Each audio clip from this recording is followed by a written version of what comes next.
Baik, terima kasih Pak Kiai. Silakan ada yang mau bertanya, kita minta 2 orang dulu dari teman-teman pelawak dulu.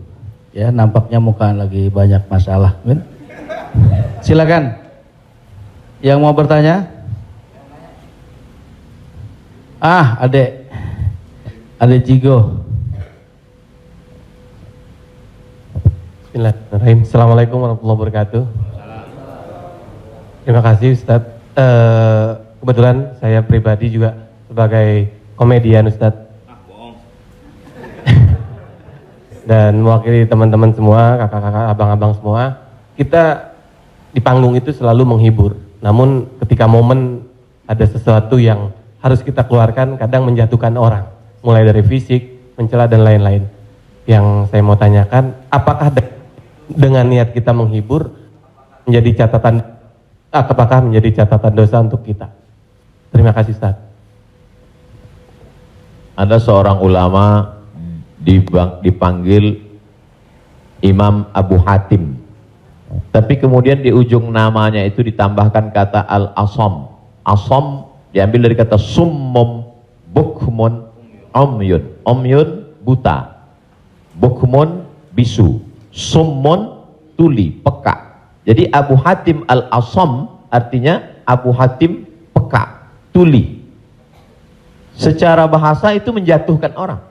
Siapa itu? Itu Abu Hatim peka, Abu Hatim tuli. Karena ada beberapa orang, ada Abu Hatim, yang ini Abu Hatim peka, tuli. Tapi kenapa nama itu tetap tersemat di belakang namanya? Dan tidak ada ulama yang melarang menggunakan peka itu di belakang namanya. Karena dia tidak merasa dijatuhkan dengan itu. Lalu kemudian itu pula tidak menjatuhkan dia di depan orang banyak. Apa sebab kronologis dia dipanggil Al-Asam? Dia seorang ulama. Suatu ketika dia sedang duduk, datang seorang anak gadis bertanya fatwa kepada dia.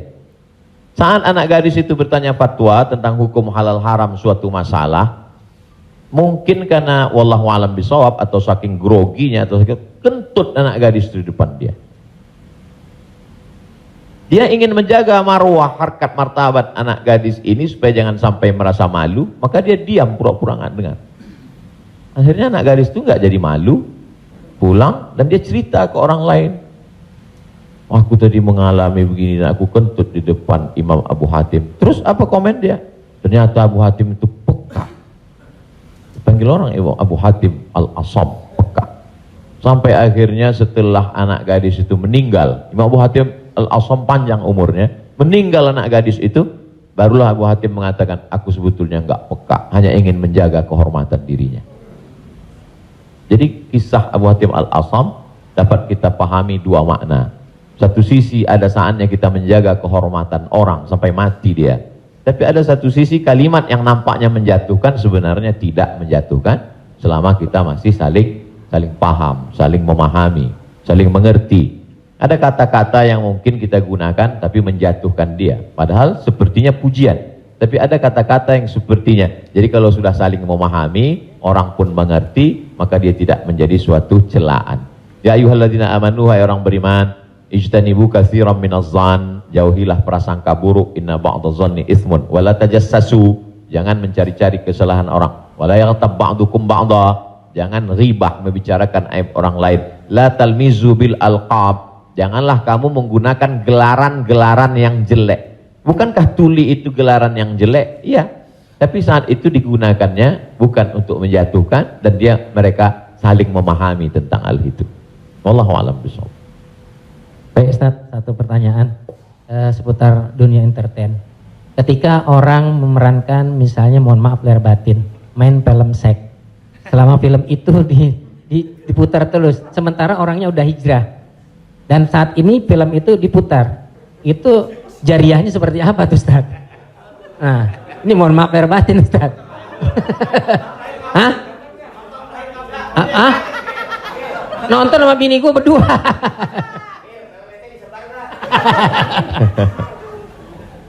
Man sanna fil islami sunnatan hasanatan, siapa yang membuat perbuatan yang baik, falahu ajruha, dia dapat pahalanya, wa ajru man amila biha, dan orang lain yang terinspirasi dengan itu Jadi kalau Paski membuat rumah tahfiz, lalu kemudian komunitas-komunitas yang lain terinspirasi dengan itu, maka dapat pahala min ghairi an yanqusa min ujurihim syai'un.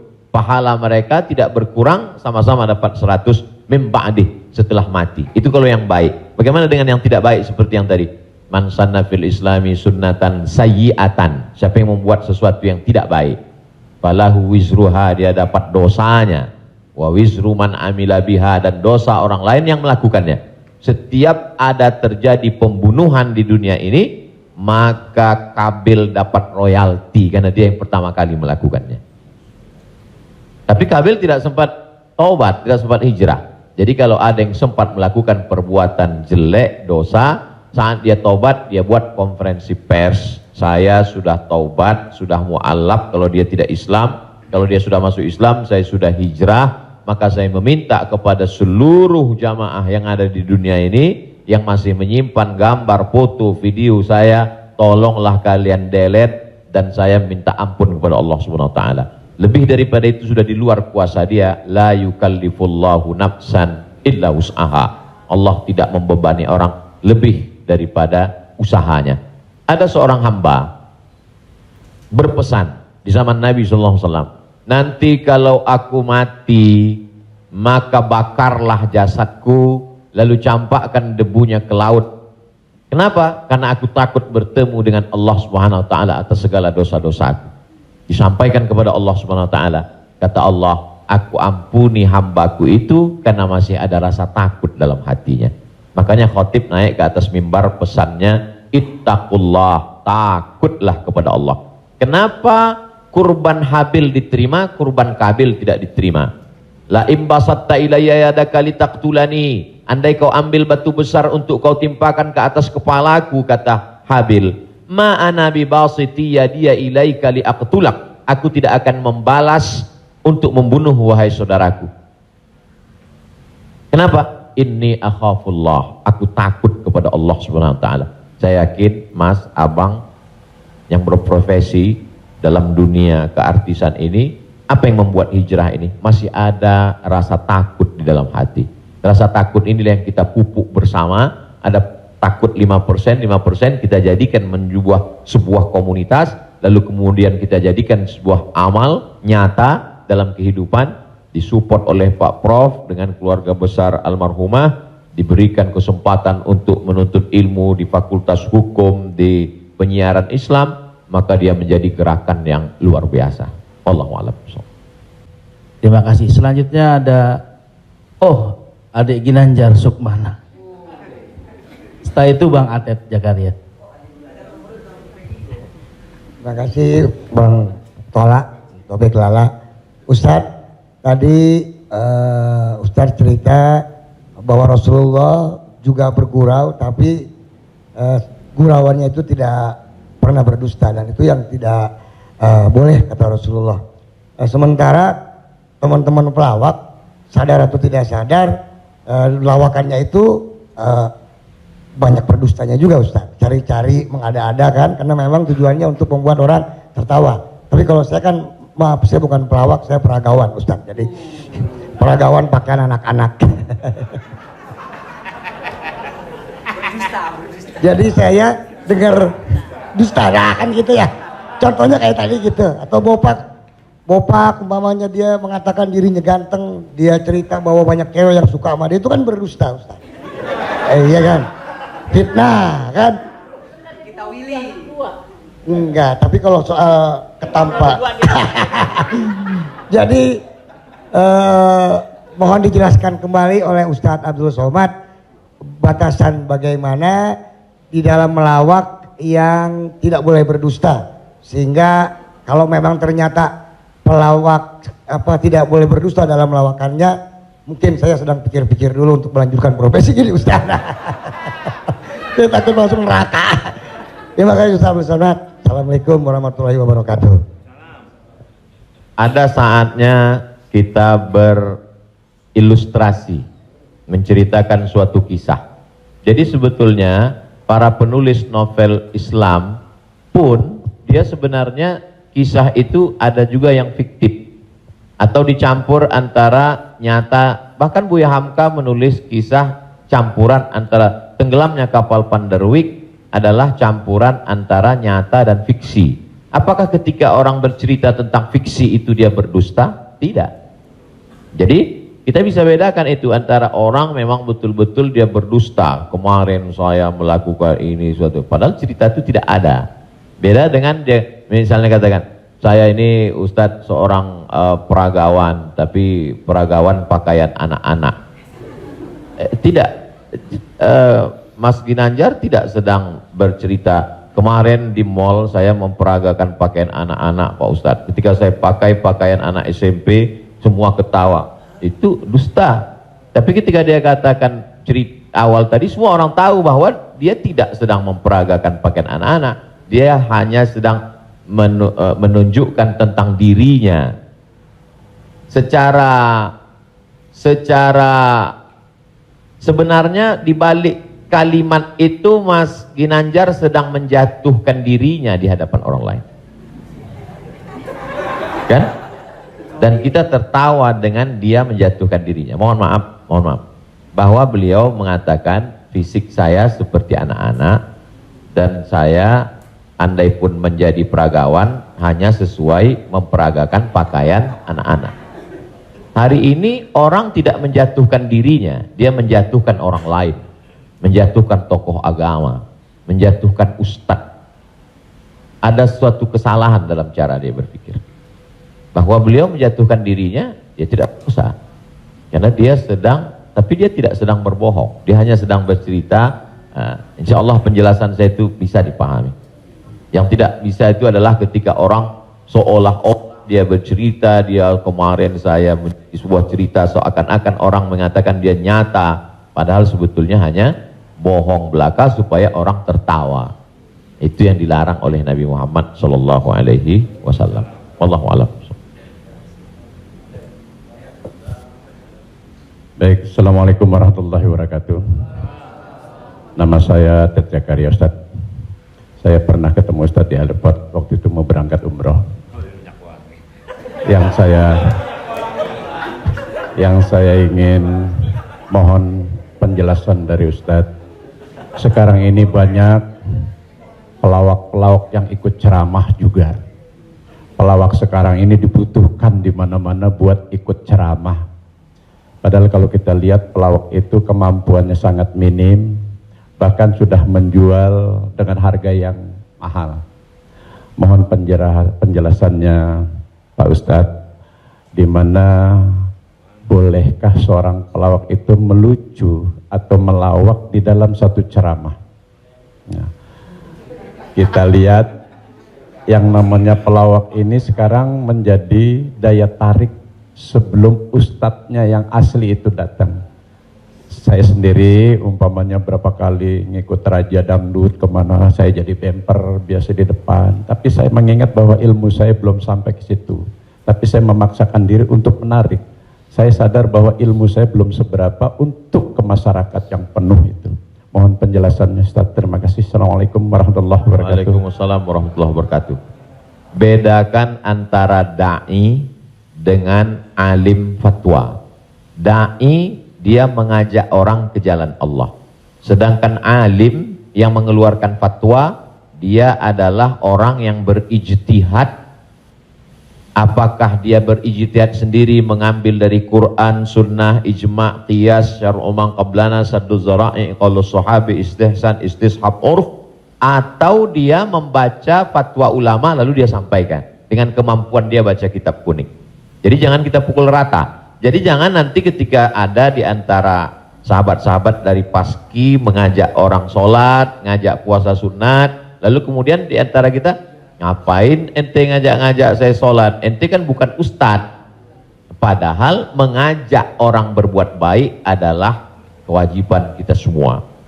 Nahnu du'an qabla kulli syai'. Sebelum jadi apapun, tugas utama kita adalah mengajak orang berbuat baik. Kuntum khaira ummah, kalian umat yang terbaik. Kapan kita menjadi umat yang terbaik? 3. Ta'muruna bil ma'ruf, ajak orang buat baik. Wa tanhauna 'anil munkar, larang orang buat mungkar. Wa tu'minuna billah, beriman kepada Allah. Jadi kalau hanya sekedar ngajak orang sedekah, ngajak donasi buat rumah tahfiz, ngajak ngumpulin beras untuk santunan yatim fakir miskin, maka pelawak boleh, penyanyi boleh, polisi boleh, siapapun. Karena itu tugas sebagai seorang muslim, amar ma'ruf nahi mungkar. Yang tidak benar itu adalah ketika dia sudah dianggap sebagai ustadz dan ditanyakan suatu masalah dan dia terdesak, akhirnya dia bicara padahal dia tidak mengerti. La taqfu ma laisa laka bihi ilmun. Jangan kamu bicara pada sesuatu yang kamu tidak tahu. Inna sam'a, telinga, wal basar, mata, wal fuad, hati dan pikiran, kullu ulaika kana anhu mas'ula, kau akan disoal, kau akan ditanya, diminta pertanggungjawaban di hadapan Allah Subhanahu wa taala. Jadi kalau abang, mas diajak dalam acara dakwah sebagai pengantar supaya masyarakat mau mendengar, supaya ramai, hadirilah tablik akbar Ustadz Fulan bersama grup Paski untuk sebagai pengantar 5-10 menit, silakan. Tapi setelah itu nanti Ustadz bicara, pas tanya jawabnya serahkan ke Ustadz. Nah, jadi selama tetap kita menjaga. Jadi kalau diibaratkan rumah makan di airport, ini penyanyi, artis, Ustadz itu sama seperti yang memanggil penumpang supaya mau masuk ke rumah makan. Bapak Ibu saudara sekalian yang mau perjalanan, silakan mampir ke tempat kami, silakan mampir ke rumah makan kami. Ini yang ngajak. Nanti setelah orang mampir masuk ke dalam, baru dia ketemu spesialisnya. Yang mau makan soto di sana, yang mau soto Medan di sana, yang mau soto Betawi di sana, yang mau bakso di sana. Begitu lebih kurang. Karena masyarakat kita belum sampai pada level ngaji. Masyarakat kita ini 3 level. Pertama, level 1 yang memang sudah ngaji sama para habaib, baca kitab kuning serius, khatam dari A sampai Z. Ini memang nggak perlu pakai pemanggil tadi. Yang kedua adalah level yang masih mau ke masjid, tapi juga tergantung SMS kemana ngajak. Ngaji oke, kesini pun oke. Ini yang level 2. Yang level 3, ngelihat masjid pun masih takut. Makanya saya kalau tablik akbar pengajian ke daerah, itu saya bagi 3. Ada pengajian yang saya memang nggak mau di masjid, saya pengajiannya maunya di lapangan sepak bola, di stadion, supaya sampai ke grassroots. Ada level 3 yang belum mau ke masjid. Saya terus terang Ustadz, ke masjid ini trauma. Beberapa teman saya ke masjid ninggal. Nah, jadi yang level ini masih mau, masih bercampur. Jadi kalau ada orang yang ngejek, apa itu dakwah, apa itu pengajian, apa itu, kenapa melibatkan artis? Ini salah satu cara. Jadi Wali Songo dulu tidak bisa Wali Songo datang ujuk-ujuk langsung baca kitab kuning, nggak bisa. Makanya mereka buat solawatan. Dia tahu tradisi orang Jawa pukul gending pakai wayang, maka dia buat cara wayang. Dia pakai wayang. Jadi sekarang kalau mampu buat film pendek atau melibatkan artis, video tanya jawab saya dengan pertanyaan yang sama, dengan jawaban yang sama, tapi dengan pengantar artis berbeda viewernya. Yang ngasih tahu penonton. Ustadz coba Ustadz lihat ini. Ini dengan musyawarah sekian penontonnya. Tapi ketika Ustadz di masjid dengan jamaah sekian penontonnya. Artinya apa? Dakwah bisa sampai melalui lisan sahabat-sahabat kawan-kawan. Jadi pakai kesempatan ini untuk mengajak orang lebih banyak ke jalan Allah Subhanahu wa taala. Wallahu a'lam. Barakallah.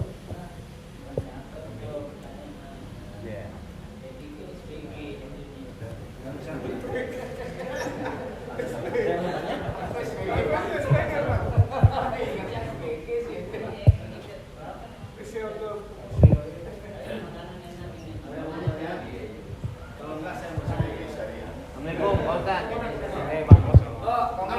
Kalau tadi Pak Ustadz saya belum. Udah Pak, udah Pak. Apaan? Mesti pakai. Saya belum ya, saya belum paham yang tadi Pak Ustadz bilang apa wasaah apa wasi. Oh, lo jangan nyampur. Agama lo beda lo. Wasaah sambil bercanda apa tadi gitu. Pak Ustadz lupa ya, nanti saya jelasin lagi. Apa tadi? Wasaah kalau nggak salah. Nggak tahu, Ujang adanya kali. Ya Pak Ustad. Ya itu.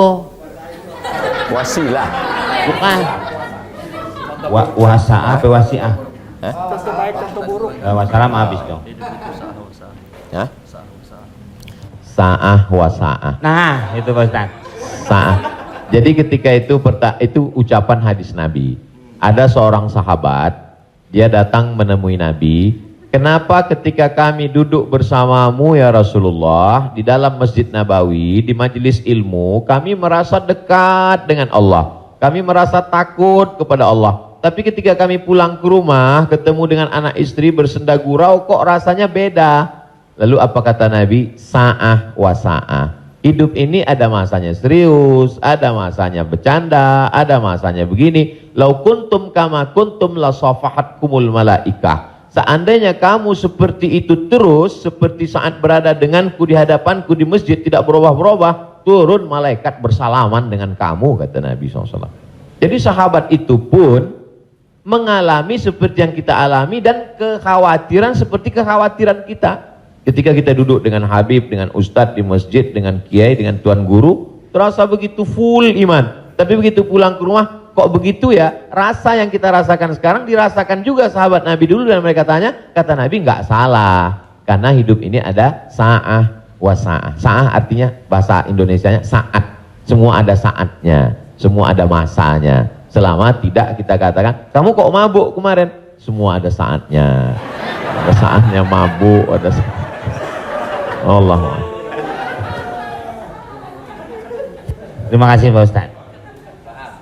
Paham ya? Ya, enggak, ya, paham dong.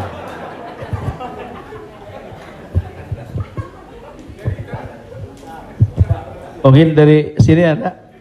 Tapi satu lagi pertanyaan, saya mau nanya. Pak Ustadz, ini masalah saya pribadi. Jadi saya ya ada masukan juga ketika hukum riba. Mobil itu ya, ini umum ya kan. Jadi mobil kita jual, kemudian kita coba berusaha cash. Saya untuk menghilangi kredit.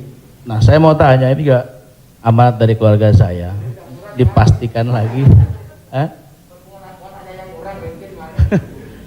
Boleh nggak, Kiai, kita kredit mobil? Padahal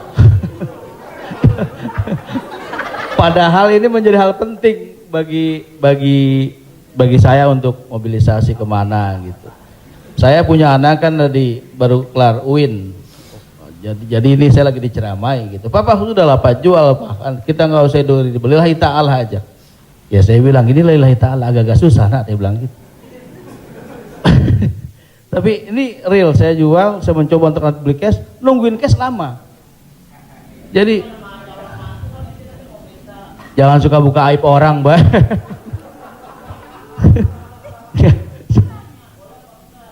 Ya, udah tadi ini dulu belum kelar. Jadi boleh nggak saya riba, Oke.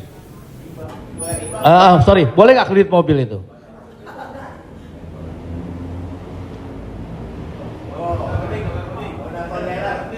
Alhamdulillah CRV jadi baru gue.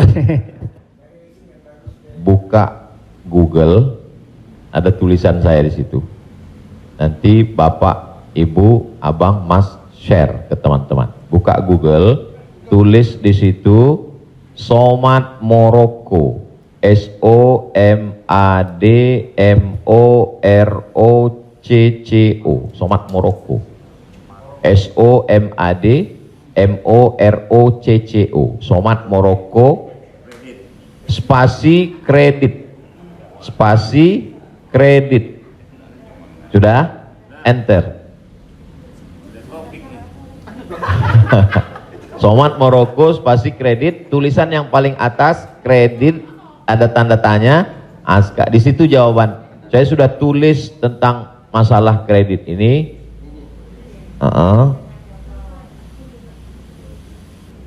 Di situ.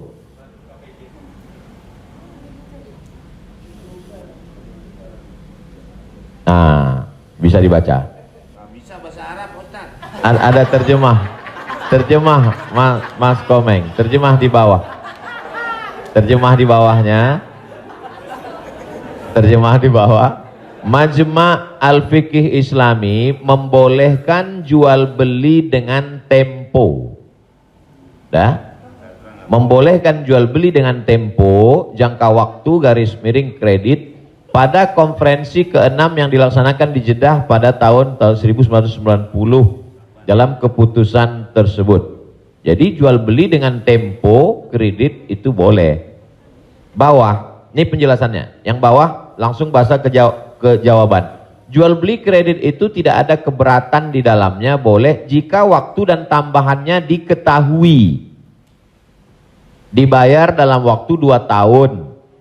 Dibayar dalam harga 200 juta. Dicicil 1 bulan 15 juta misal, 10 juta, 12 juta. Meskipun harga kredit lebih mahal daripada kontan. Karena penjual dan pembeli sama-sama mendapat manfaat. Penjual mendapat manfaat tambahan harga dan pembeli mendapat manfaat tempo jangka waktu.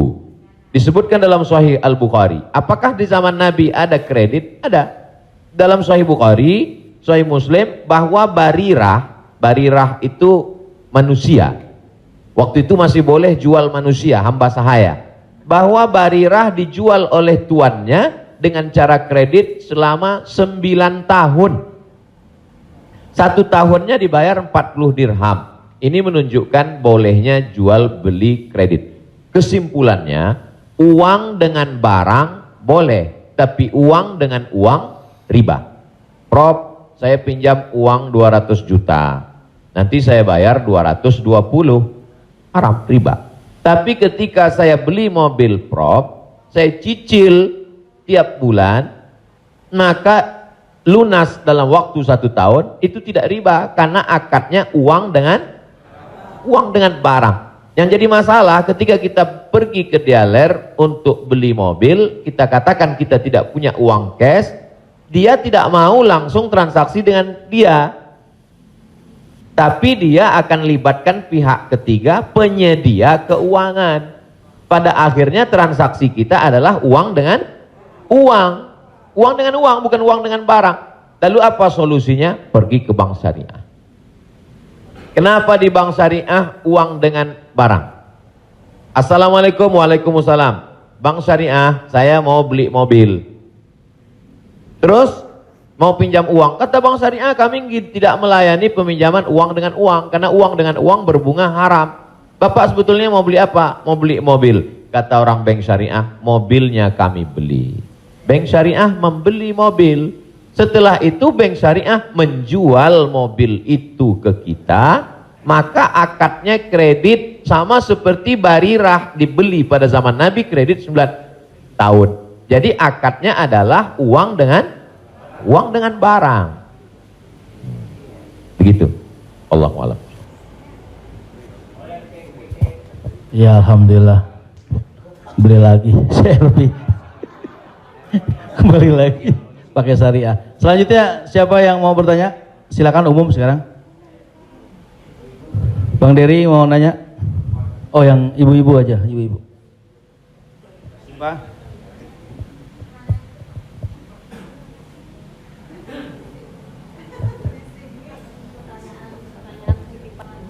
Jadi Ustadz, mohon maaf Ustadz, tadi di garis bawahin lagi. Jadi artinya leasingnya yang nggak boleh ya Ustadz. Misalnya kita beli kepada dealer mobil, kita bercicil kepada yang punya dealernya boleh. Tapi kalau kita minta dari kayak sekarang banyak perusahaan-perusahaan leasing, itu yang tidak boleh. Maksudnya itu Ustadz. Ketika saya mau beli mobil, saya tidak punya uang cash, maka kata si dealer, kami akan arahkan Bapak ke penyedia keuangan. Maka sebenarnya saat itu saya membeli mobil itu cash sebenarnya. Karena dealer tidak mau dia barang ini tidak cash. Jadi kemudian yang saya cicil setiap bulan itu adalah bukan mobilnya tapi uangnya. Maka saya terjebak pada rentenir, riba, bahasa kerennya leasing segala macam. Inilah yang menyebabkan haramnya karena transaksinya adalah uang dengan uang. Lalu solusinya mana Ustadz? bank syariah. Iya. Karena di bank syariah itu disitulah letak. Jadi orang yang tidak mengerti dia katakan sama aja bank syariah dengan konvensional, bedanya pegawainya pakai jilbab, masuknya assalamualaikum. Enggak. Perbedaan dalam jual beli dalam Islam itu adalah pada akadnya. Maka bank syariah membeli mobil itu milik bank syariah, maka saya membeli mobil itu secara cicil, akadnya adalah uang dengan barang. Wallahu a'lam. Satu lagi Ustaz, kalau beli emas secara online itu gimana Ustaz? Sebagian ulama mengatakan membeli emas secara online tidak langsung dan dicicil riba. Mengapa mereka mengatakan riba? Karena transaksi itu uang dengan uang. Oh, ini enggak uang dengan uang Ustadz. Ini Ustadz uang rupiah. Lalu kemudian yang jual ini kan emas. Di zaman Nabi enggak ada uang kertas. Di zaman Nabi hanya ada dua uang. Yang pertama dinar, uang emas. Yang kedua dirham, uang perak. Maka ketika saya beli emas tidak cash, maka sesungguhnya akadnya adalah uang dengan uang rupiah dengan uang emas. Itulah orang yang mengatakan nggak boleh beli emas kalau nggak cash, karena transaksinya uang dengan uang. Tapi pendapat kedua mengatakan boleh beli emas kredit tidak cash. Kenapa? Karena zaman sekarang emas sebagai komoditi, emas sebagai barang, emas bukan sebagai uang. Dan fatwa Majelis Ulama, fatwa Ormas Islam kontemporer mengatakan boleh beli emas tidak cash karena emas zaman sekarang bukan uang. Emas sekarang adalah barang. Jadi sama dengan kalau saya beli mobil boleh kredit, maka beli gelang juga boleh karena bukan uang dengan uang. Di situ letak sebab boleh tidak boleh. Wallahu a'lam.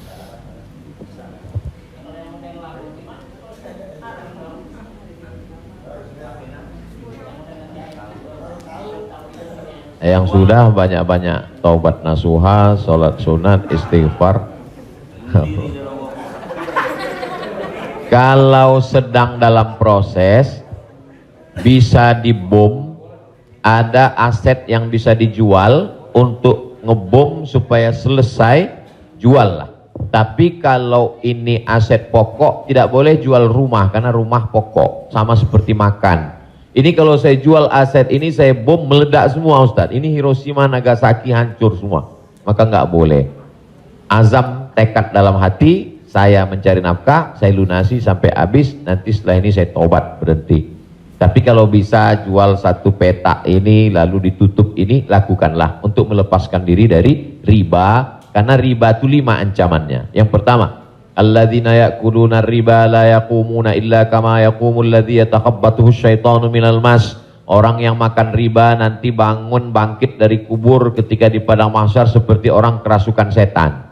Yang kedua, ayyumalah min nabata min haramin fannaru aulabih. Setiap daging di badan tumbuh dari yang haram, maka tempatnya api neraka jahanam. Yang ketiga, orang kalau dia makan haram, maka doanya tidak dikabulkan Allah. Mat'amuhu haram, makanannya haram. Mashrabuhu haram, minumannya haram. Malbasuhu haram, pakaiannya haram. Wa ghuziya bil haram, dia diberi makanan haram. Anna yustajabulah, apakah mungkin doanya dikabulkan Allah? Yang ketiga, yang keempat, nasiyatin kazibatin khati'ah. Ubun-ubun, penipu, pembohong, pelaku dosa. Padahal yang berdosa itu tangan, yang berdosa itu mulut. Kenapa dikatakan ubun-ubun? Karena ternyata ada otak bagian depan yang selalu kita usap ketika sedang wudu. Disitulah pemikir. Otak ini berpikir ketika dia dapat semprotan darah. Darah itu menyembur dari jantung. Darah itu dari makanan. Sepiring makanan riba berubah menjadi setetes darah, disemburkan oleh jantung naik ke otak, isi otak haram, maka bawaannya mau haram saja. Gara-gara riba. Heran saya ini Pak Ustadz, kenapa pikiran saya ini mau haram saja? Sebabnya gara-gara makan riba. Yang terakhir, yang kelima adalah tidak ada keberkahan. Hidup ini yang kita cari berkahnya. Makanya ketika anak lahir yang didoakan berkah, barakallahu laka fil mauhub. Ketika orang menikah yang didoakan berkah, barakallahu lakuma wa baraka alaikuma. Ketika ketemu yang didoakan berkah, assalamualaikum warahmatullahi wabarakatuh. Ketika makan yang diminta berkah, Allahumma barik lana. Wallahu a'lam.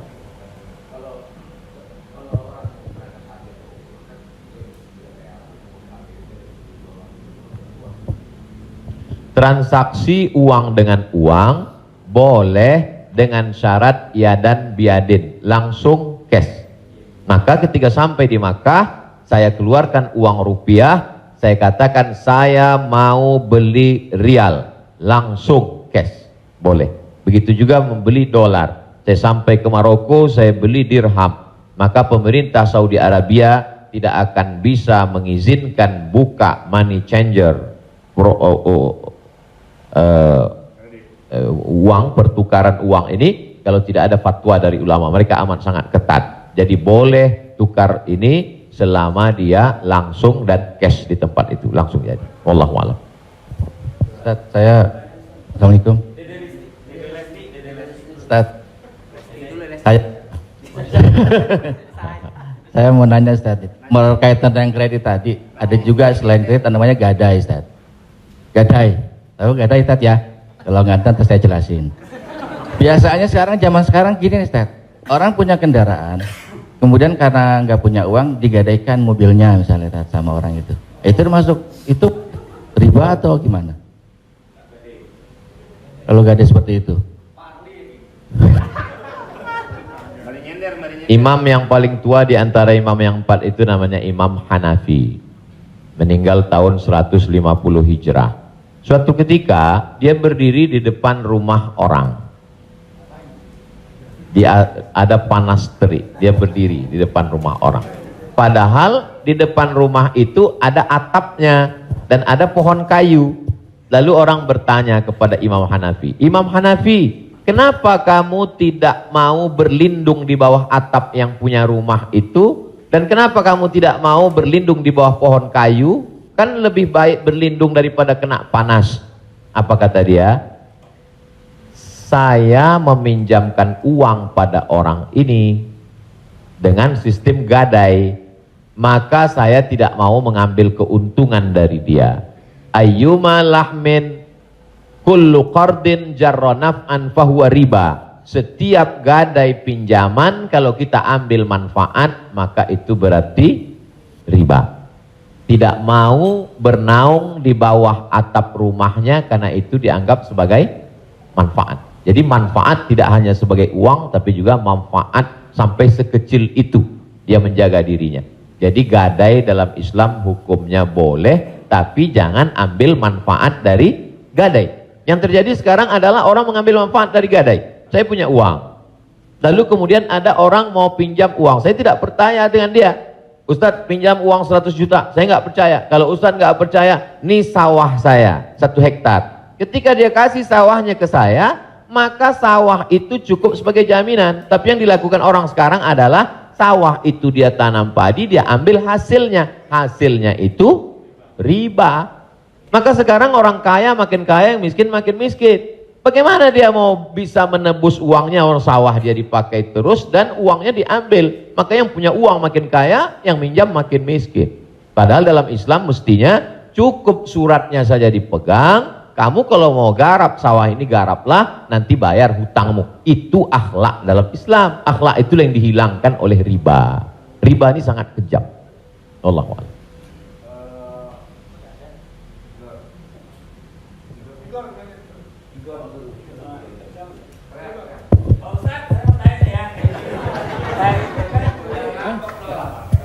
Pak Ustadz, Assalamualaikum.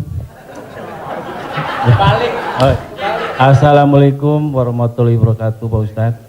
Saya ini pernah Islam, balik ke Kristen, balik lagi ke Islam lagi.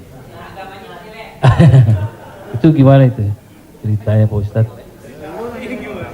Innalladzina amanu, beriman, summa kafaru, murtad, summa amanu, kemudian beriman, summa kafaru, murtad, summa zdadu kufran, maka barulah tidak diterima. Jadi kalau Islam setelah itu dia murtad, balik lagi ke Islam, maka dia diterima. Amanu, summa kafaru, summa amanu, summa kafaru, summa zdadu kufran. Nah, ini baru tidak diterima. Nah, sebab itu mudah-mudahan Bang Tigor istiqomah dalam iman dan Islam.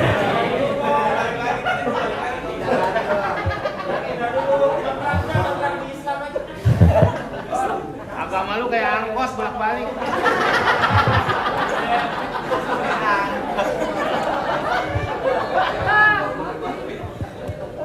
Tapi saya sudah tetap sekarang. Amin. Insya Allah. Saya udah umroh, Ustaz. Jadi Insya Allah.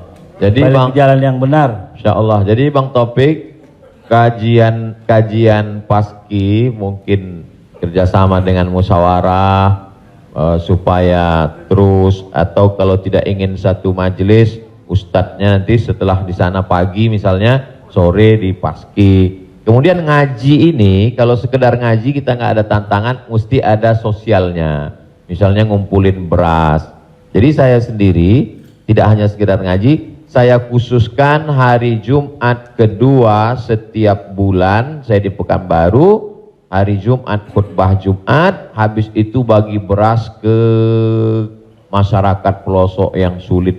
Lalu siapa yang menjadi relawannya? Yaitu relawan-relawan biker subuhan, mantan petato, kemudian hijrah,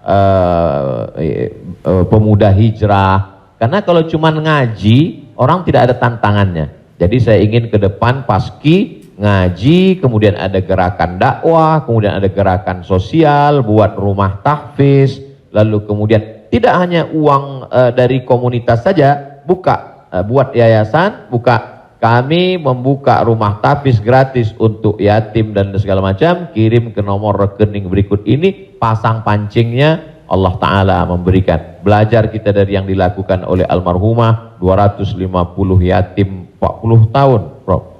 43 tahun bisa tidak putus. Inspirasi. Jadi kalau mau, maka kita bisa ikuti jejak. Sehingga kita, jadi kelanjutan itu, maka Bang Tigor dan abang yang lain, dia akan terpacu terus untuk datang setiap kajian pekanan, lalu kemudian memperbaiki tahsin bacaan Qur'annya, lalu kemudian meluruskan kajiannya, kemudian ada konsultasi dengan ustadz, tanya jawab dan lain sebagainya. Wallahu a'lam.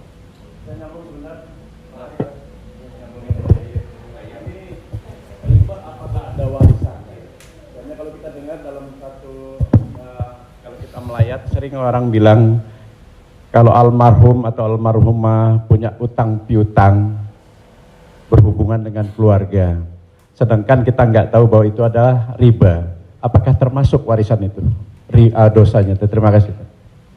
Tidak boleh harta warisan dibagi sebelum dilakukan dua hal.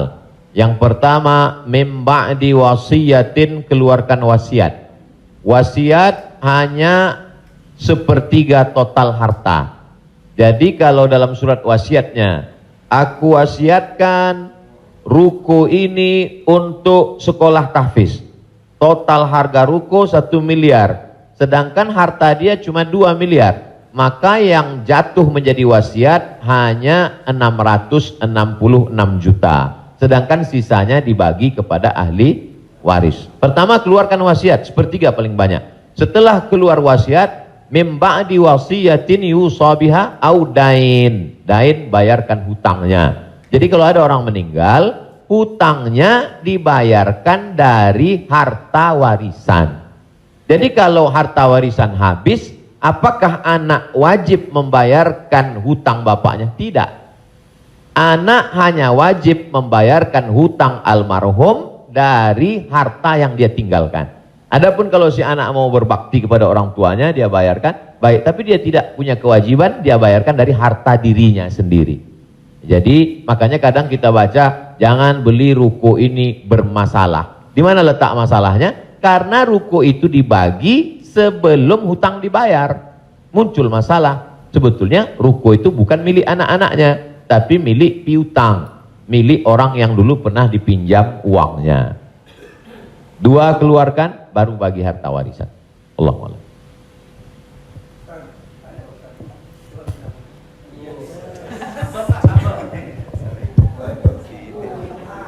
Terima kasih Pak Ustadz. Saya mau tanya tentang peminjaman uang. Saya misalnya meminjamkan uang kepada seseorang, tapi dia nggak mau ganti. Nah terus kita nggak mau nagih karena takut menjadi sebuah permusuhan. Kan ada peribahasa memberikan pinjaman hutang itu sama juga menanamkan musuh. Nah bagaimana hukumnya? Apakah ini harus ditagih sama kita ataukah dibiarkan? Terima kasih Pak Ustadz. Assalamualaikum warahmatullahi wabarakatuh. Waalaikumsalam. Ayat yang paling panjang dalam Al-Quran, 1 halaman penuh, Al-Baqarah 282. Bukan tentang haji, bukan tentang puasa, tapi tentang perjanjian hutang piutang. Ya ayyuhalladzina amanu, hai orang beriman, idza tadayantum bidainin, kalau kamu menjalin transaksi hutang piutang ila ajalim musamma, sampai batas waktu limit tertentu, faktubuh, tulislah. Wal yaktub bainakum katibun bil adli, hendaklah ada seorang penulis yang menulis dengan adil. Wastashhidu syahidaini min rijalikum, ada 2 orang saksi. Antadil, kalau tidak ada 2 orang laki-laki, wa maraat, 1 orang perempuan, wa maraatani, 2 orang perempuan. Antadilla ihdahuma fatudzakkira ihdahumal ukhra. Sedetil itu dalam Al-Qur'an. Jadi kalau saya menagih hutang, sesungguhnya bukan saya sedang mencari musuh, tapi menyelamatkan dia supaya dia dan anak cucunya jangan sampai makan haram. Kalau dia tidak sanggup, ayat yang kedua, fanaziratun ila maisarah, kasih sampai batas waktu dia lapang. Kamu bisa bayar kapan? Insya Allah 1 Mei Pak Ustadz. Tahun berapa? Tahun 2022. Oke, insya Allah Mei 2022 lapang. Tidak juga dia sanggup membayar, lebih banyak minyak kita nagih daripada uang yang mau ditagih. Masuk ayat ketiga, wa antasaddaqu khairul lakum, kamu sedekahkan lebih baik. Aku sudah capek, asam uratku naik, asam lambungku kumat, kau ambil aja lah ini. Wa antasaddaqu khairul lakum, kau sedekahkan lebih baik. Yang menghafal ayat ini yang memberi pinjaman, bukan yang minjam. Sekarang yang menghafal ayat ini yang minjam. Ketika kita tagih, kapan kau bayar? Dibilangnya, wa antasaddaqu khairul lakum, kalau kau sedekahkan lebih baik. Allahu akbar.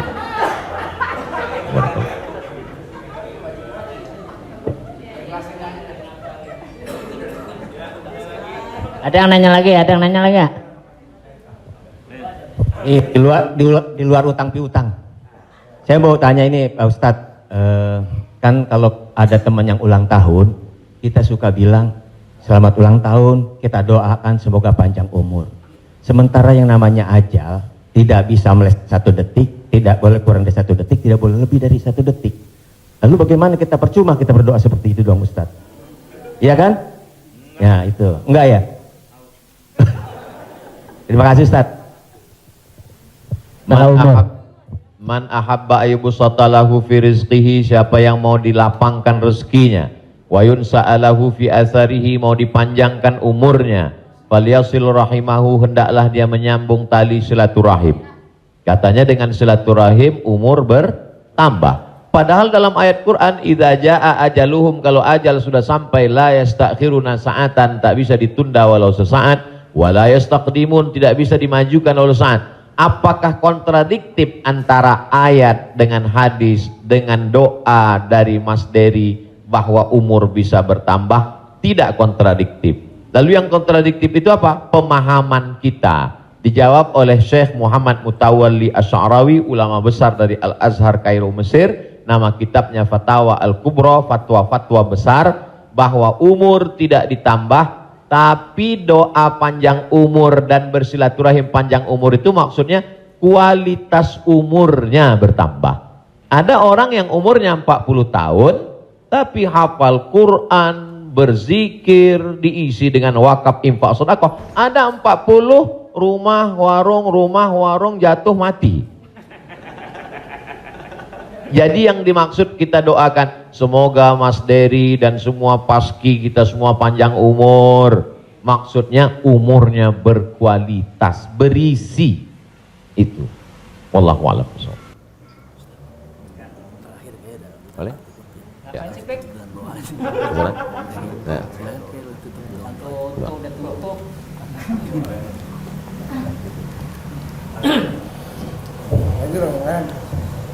Nah.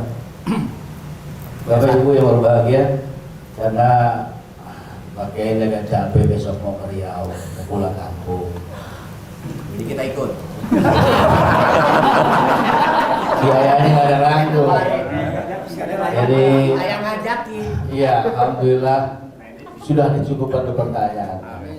Nanti kalau yang mau bertanya, tulis aja surat, langsung kirim ke Bopak. Oh, dijawab. Biar Bopak yang kirim ke Ustaz Somad. Baik, Bapak Ibu yang berbahagia, alhamdulillah kita sudah mendapat pencerahan. Mudah-mudahan ini menjadi langkah awal kita untuk mendekati agama kita dengan bijak tentunya. Semoga Allah memberikan kecerdasan kepada kita. Di sisa umur kita ini, mudah-mudahan menjadi orang yang bermanfaat buat diri dan agama secara bangsa. Amin.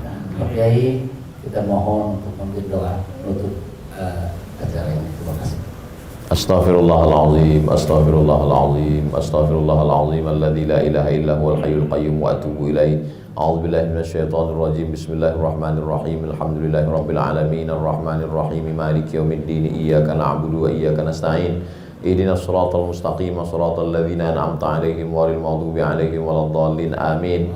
Allahumma shalli ala sayidina Muhammad wa ala ali sayidina Muhammad. Allahumma 'allimna ma yanfa'una, ajarkan pada kami ilmu yang bermanfaat ya Allah. Wanfa'na bima 'allamtana, yang sudah kami pelajari malam ini jadikan dia menjadi amal saleh ya Allah. Allahumma faqihna fid din, dalamkan ilmu agama kami. Wa 'allimna ta'wil, ajarkan kami pemahaman Al-Qur'an yang benar. Ya muqallibal qulub, engkau yang membolak-balikkan hati, sabbit qulubana, kokohkan hati kami ala dinik, dalam agamamu, ala ta'atik, dalam ketaatan kepadamu. Allahumma a'inna, tolong kami ala zikrika, supaya hati kami senantiasa berzikir mengingatmu, wa syukrika, selalu bersyukur kepadamu, wa husni ibadatik, selalu beribadah dengan ibadah yang terbaik.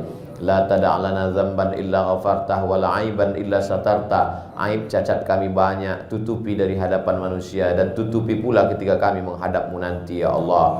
Wala maridhan illa syafaitah, ada saudara kami yang sakit, angkat penyakitnya, sehatkan ya Allah. Wala mayitan illa rahimtah, yang sudah meninggal dunia mendahului kami, lapangkan kuburnya ya Allah. Wala hajatan min hawaijid dunya wal akhirati laka ridha wa lana fiha salah, segala hajat dunia hajat akhirat baik bagi kami dan engkau ridha, illa qadaitaha wa yassartaha, mudahkanlah ya Allah. Rabbana hablana minas salihin, jadikan anak kami anak-anak yang soleh dan solehah, min hufazil Quran wal hafizat, bukakan pintu hati mereka untuk menjadi penghafal Al-Quran. Minal mujahidina fi sabilika bi amwalihim wa anfusihim, mereka akan menolong agamamu dengan harta, nyawa dan kekuasaan yang kau titipkan di tangan mereka. Allahumma khtim lana bi husnil khatimah, tutup umur kami dengan husnul khatimah. Allahumma ja'al akhira kalamina inda intihai ajalina, ketika ajal kami sampai, saat malaikat maut mencabut nyawa kami ingin kalimat terakhir yang keluar dari mulut kami, la ilaha illallah Muhammadur Rasulullah sallallahu alaihi wasallam. Allahumma ja'alna minal mutahabbina bijalalik, sebagaimana hari ini kami berkumpul berkasih sayang karena engkau, maka kumpulkanlah kami di surga bersama Nabi Muhammad sallallahu alaihi wasallam.